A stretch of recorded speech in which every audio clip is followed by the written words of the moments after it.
মই যেতিয়া গাঁৱলৈ যাওঁ লৰা ছোৱালীয়ে মোক সোধে যে পুলিচৰ দৌৰ কেতিয়া হ'ব। ৰাতিপুৱা লৰা ছোৱালীয়ে ষ্টেডিয়ামত দৌৰা প্ৰেক্টিছ কৰি থাকে। আজি লৰা ছোৱালীয়ে আড্ডা মাৰি গধূলি বেয়া কামত সময় নষ্ট কৰাতকৈ ৰাতিপুৱা ষ্টেডিয়ামত দৌৰে, ফিজিকেল ফিটনেছ কৰে, যাতে অহাবাৰ পুলিচৰ দৌৰত তেওঁলোকে চৰকাৰী চাকৰি পাব পাৰে। লৰা ছোৱালীয়ে তৃতীয় চতুৰ্থ শ্ৰেণী ACSৰ চাকৰি লাগে। স্কুলত পঢ়া শুনা কৰিও একেলগে দিয়া নাছিলে।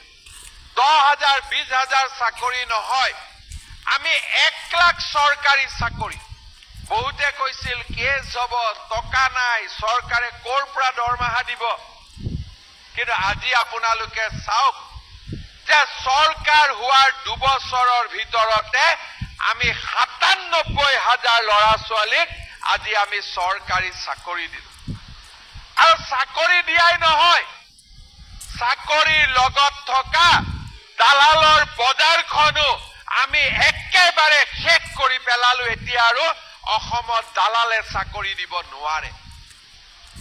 আজি আপোনালোকে চিন্তা কৰক, দুখীয়া দৰিদ্ৰ ল'ৰা ছোৱালীয়ে চৰকাৰী চাকৰি পায়।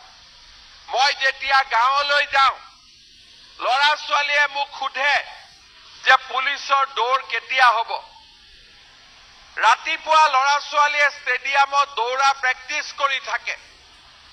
আজি ল'ৰা ছোৱালীয়ে আড্ডা মাৰি গধূলি বেয়া কামত সময় নষ্ট কৰাতকৈ ৰাতিপুৱা ষ্টেডিয়ামত দৌৰে, ফিজিকেল ফিটনেছ কৰে, যাতে অহাবাৰ পুলিচৰ দৌৰত তেওঁলোকে চৰকাৰী চাকৰি পাব পাৰে।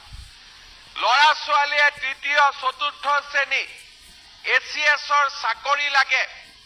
স্কুলত পঢ়া শুনা আৰম্ভ হৈছে, পঢ়া শুনাৰ পৰিৱেশ আৰম্ভ হৈছে। আগৰ দৰে অসমত এতিয়া আন্দোলনৰো পৰিৱেশ নাই। মানুহে বুজি পাইছে যে পঢ়া শুনা কৰিহে আমি চৰকাৰী চাকৰি পাম। ৰাইজে মোক কৈছিলে